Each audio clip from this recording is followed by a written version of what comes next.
Yung mga lods, oh. Gagawa tayo ng tuna salad. Para sa ating tuna sandwich. Siyempre, ito yung kinchay or celery. Kailangan pinong-pino siya.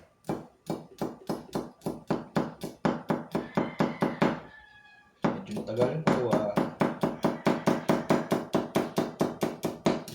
Pero pag kinain, saglit lang.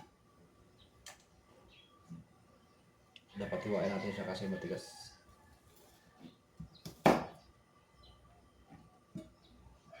Hiwain ang pinong-pino.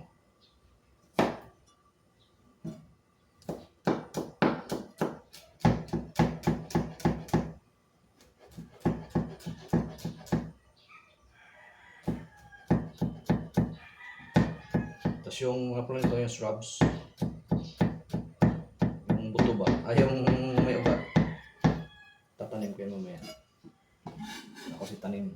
Parang din ako bili ng mga celery. Celery, ng spring onion. Ito yung tuna. Ang brand niyan si ano. Commercial ni Cesar Montano. Ang brand. Or si Sharon Cuneta. Chunks na chunks. Malaki na yung chunks ng tuna, oh. Tulad doon sa iba na sikat na brand. Talaga, hibla na. Pero syempre, medyo duduro ko natin yan. Mamaya.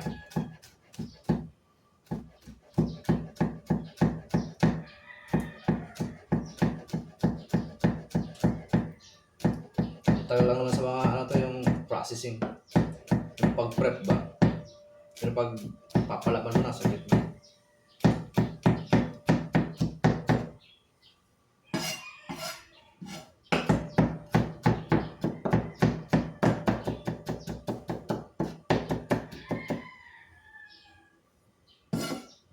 Medyo pino lang.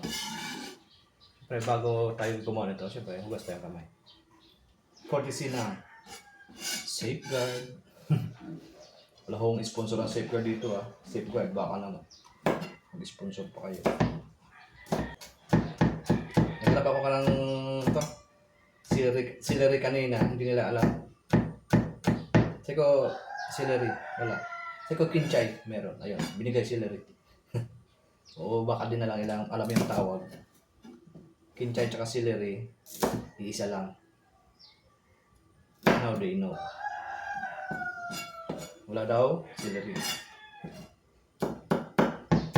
Pero kinchay meron. Pero ito sa pansit, iniisip ko nga maglutong bahay ba? Yung mga ulam-ulam. Kaya mga almusal, mga merienda, mga gano'n. Actually, itong ibabaw ng freezer, ay kung sinasabon niya.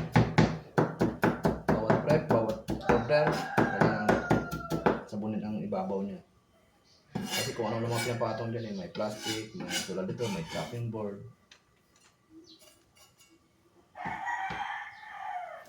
Yung tuna pala, isang lata yan, 1.7 kilogram. 1,700 grams.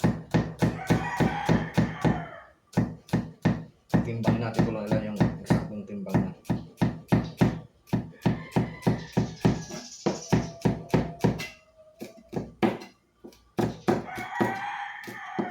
Kasi yung timbangan, umabot kaya.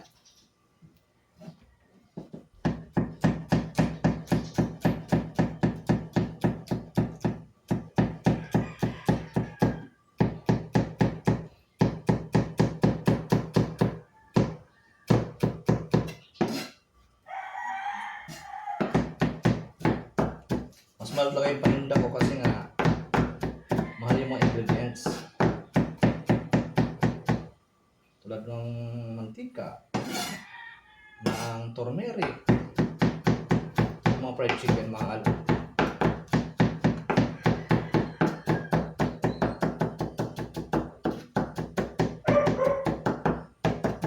styro.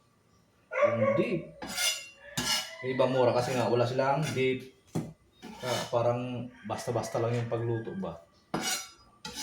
Di mo alam kung saan. Di ba ako nga lagi kong binibigyan ng mga niluluto ko. Kasi nga gusto ko makita ng mga bumibili, mga suki natin. Yung ganito ko ginagawa yan. Diba? Hindi basta-basta ba. Pag pagkain ang binibenta nyo, dapat malinis. Kasi once na hindi malinis, pwede sa'yo magkasakit. Kung may allergy pala kayo sa celery, huwag kayong bibili nito. Kasi yung allergy reaction nyo. Yung iba may allergy sa salmon. Yung iba may allergy sa mani, sa hipon, itlog, ito, mga nuts ba. Yung iba sa harina, mga gluten. Ibig sabihin ng mga gluten tulad ng glutinous rice, gluten yan pa ang gluten. Malakit pa.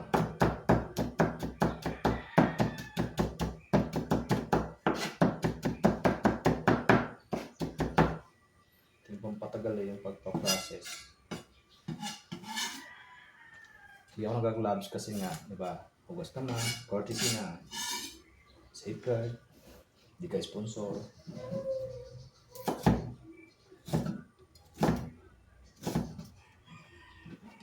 Noorin yung mga video ko sa sa YouTube nang may matutunan kayo. Kalokohan, mga gala, saan pumupunta.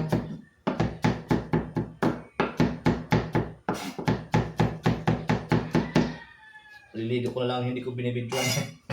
Gusto nyo ba? Ligo, bibidyoan. Iba, nakahuba, alin na.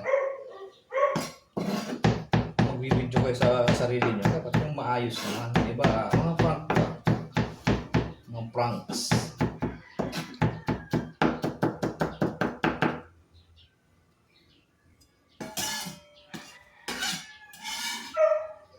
Yung pranks nila, hindi naaayon sa ano eh. Hindi pa nakakatakit ng tao ba? Diba? Siyempre sibuyas.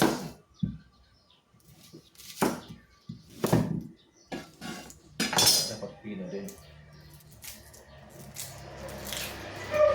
I-grade ko to sa sunod.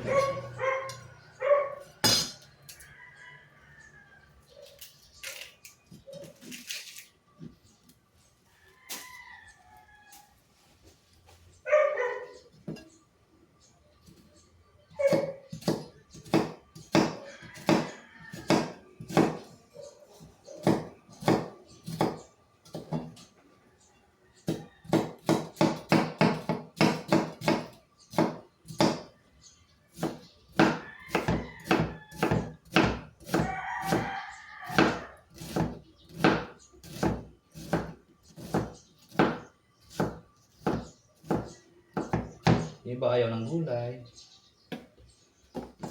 Kasi mula nung bata pa sila, hindi sila kumakain ng gulay. Dahil yung lasa daw iba mapait. Hindi ba alam yung gulay yun ang pinakamasustansya sa lahat? Bawang, sibuyas, carrots, celery, broccoli, beetroot. Yan ang mga pinakamasustansya. Gulay.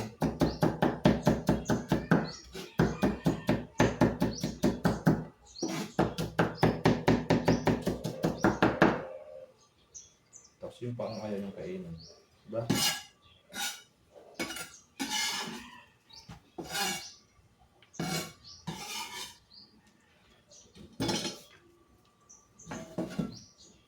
Pag-iwan niya gano'n. Gilid-gilid na yun.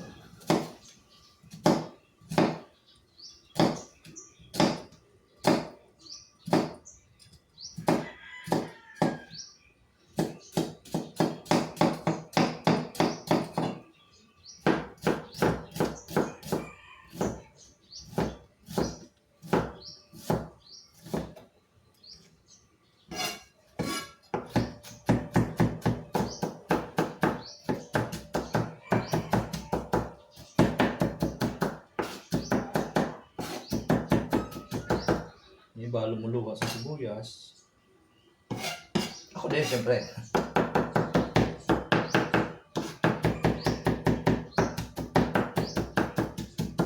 Sabi ng iba, pag naghiwa doon na sibuyas, kailangan may tinapay sa gilid, may ganito, ha? Kabala.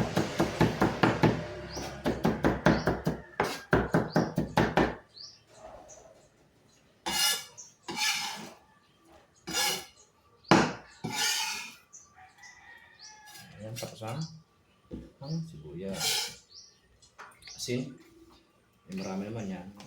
1 teaspoon. Siyempre pag may asin, para siyang paminta. Parang puto ba? Kasama dinuguan. Siyempre may kasamang mayonnaise.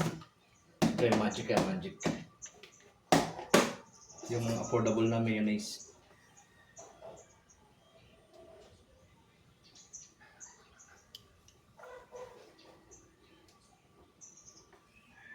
Yan yung half-cup.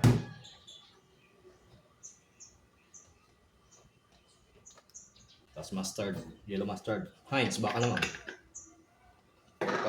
Sponsor. Isang kutsara.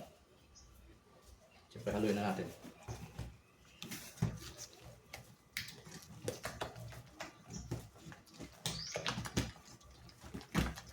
Yun lang. Siyempre titikman natin yan. Yung ibang dyan, tikim.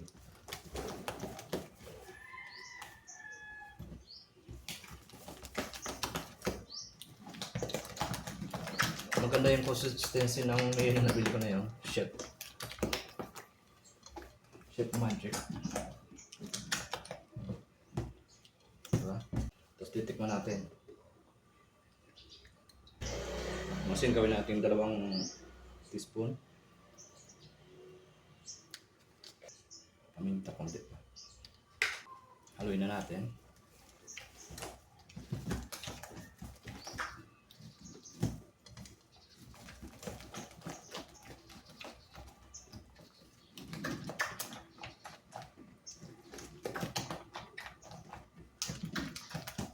Napansin nyo ba yung mga chef may mga kutsarita sa chef jacket? Para di sila alis sa pwesto pag pagtitikim. Ay, wala, naguba na. Ito yung tuna. Yan.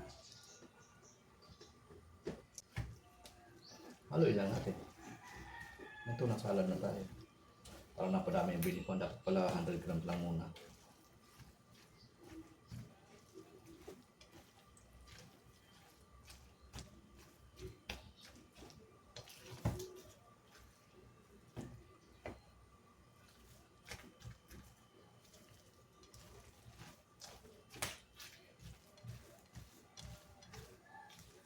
Sakto lang.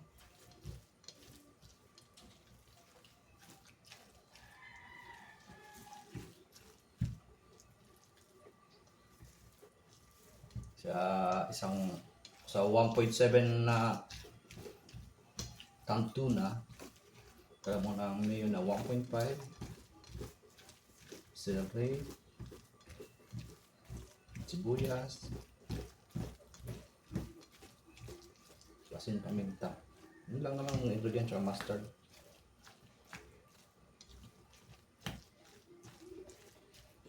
Pag halo na, okay na.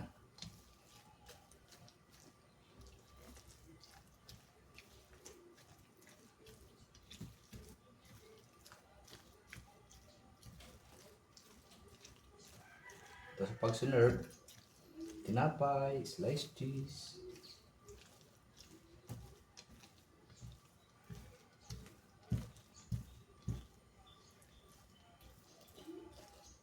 Sa akin, buns lang. Para maganda tingnan.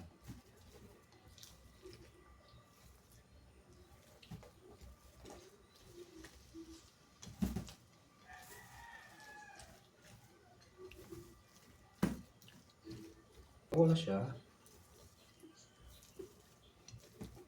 Salin natin sa malinis na lagyan, syempre. Dapat laging malinis.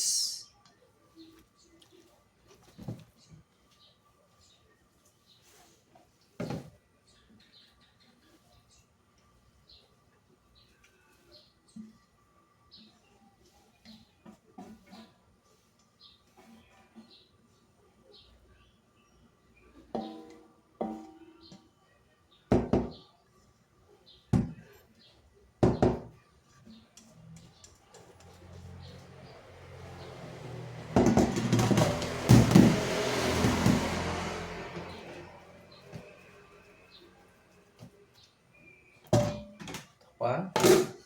Lagay sa chiller. Huwag sa freezer ha. Bili tayo ng pan. Mainit na siya. Kasi wala tayong toaster. Ano sa kanlaon yung toaster eh. Tsaka matagal yung toaster. Kaya ito na lang muna.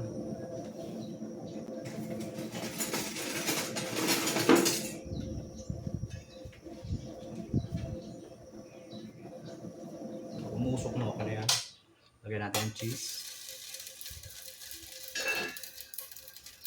Lagyan natin ang tinapay. Para mainit lang ba.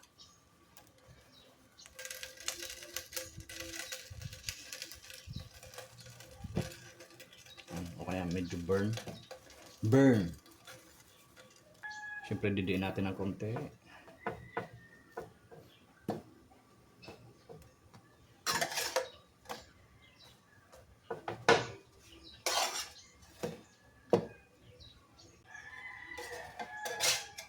Lagyan natin ang burger sauce.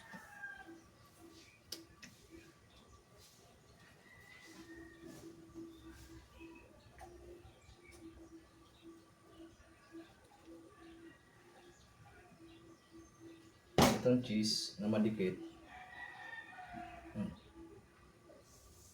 Diba? Tapos ito. Tinapay. Tinapay.